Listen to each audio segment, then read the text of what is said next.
une tentative de coup d'État a eu lieu en Turquie dans la nuit du 15 au 16 juillet. Elle a été commanditée par une faction des forces armées en liaison avec Fethullah Gülen. La Turquie a demandé à plusieurs reprises l'extradition de ce monsieur, sans succès, alors qu'il vit aux États-Unis en Pennsylvanie. J'ai appris la nouvelle dans les médias et j'ai ressenti une très grande inquiétude parce que je suis, comme beaucoup de Français, un ami de la Turquie et j'ai pensé que c'était un risque de déstabilisation majeure de ce grand pays. Entendu, j'ai ressenti aussi une immense colère parce que cette tentative de coup d'État s'est manifestée par le bombardement de périphéries civiles, l'entrée de personnes armées dans des locaux ministériels ou la télévision, et donc c'était très dangereux. Il y a eu d'ailleurs un grand nombre de morts et de blessés. Je pense que c'était une tentative de déstabilisation de la Turquie. Et ce qui est très important de voir, c'est que le peuple turc s'est mobilisé contre cette tentative de déstabilisation. La tentative de coup d'État a été repoussée par le peuple turc. C'est une réaction déterminante et exceptionnelle. Exceptionnelle, je le dis bien, parce que il est rare dans l'histoire qu'un peuple se mobilise contre un coup d'État. En général, les coups d'État sont acceptés ou au moins par la résignation du plus grand nombre.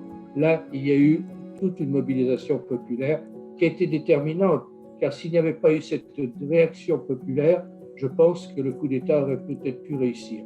Et cela a renforcé, bien entendu, le pouvoir du président Erdogan, et c'est très bien, parce que le peuple et le président se sont trouvés alliés dans la lutte contre le terrorisme et contre le coup d'État. C'est une victoire du peuple et de la démocratie. C'est aussi la preuve que les Turcs veulent en finir avec l'ère des coups d'État, le temps des coups d'État. Il y a eu trop de coups d'État en Turquie. Depuis la fin de la Seconde Guerre mondiale, depuis la mort d'Atatürk, l'armée a multiplié les coups d'État. En général, d'ailleurs, ces coups d'État ont visé des mouvements nationalistes et religieux. Mais je pense que ça a été très dangereux et que le peuple est lassé de cette époque et qu'il s'est donc mobilisé pour dire non, pour dire ça suffit. Nous avons choisi démocratiquement un gouvernement, un président, et nous voulons qu'on leur fiche la paix, et ça c'est très bien.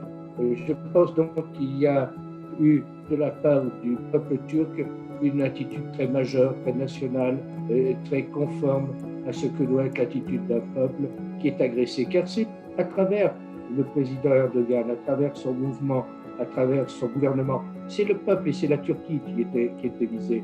Et je pense que les Turcs l'ont bien compris et c'est pour cela qu'ils se sont mobilisés.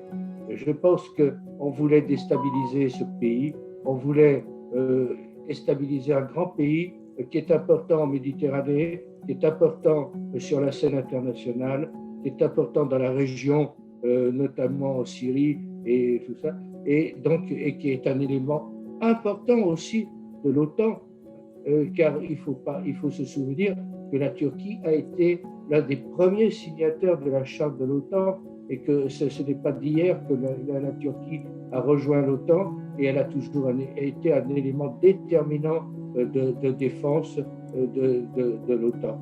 Donc il y a eu une tentative de déstabilisation ignoble et je pense que le peuple turc a très bien compris l'enjeu et c'est pour ça qu'il s'est mobilisé contre le coup d'État.